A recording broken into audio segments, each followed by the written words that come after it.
Well, that's going to conclude my free 3-hour course that covers Domain 1 of Microsoft's MTA 98367 Security Fundamentals Certification Exam. I want to congratulate you on completing this course.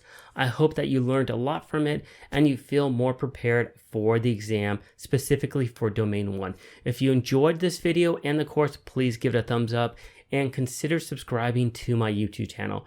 Now, for those of you that are interested in checking out my full-fledged 16.5-hour course and exam prep bundle, the link is down below. And remember, that exam prep bundle course includes study flashcards, it includes section quizzes, a pre-assessment quiz, and 2 full-length practice exams, as well as a Q&A section that you can reach out to me and I will respond within 48 hours.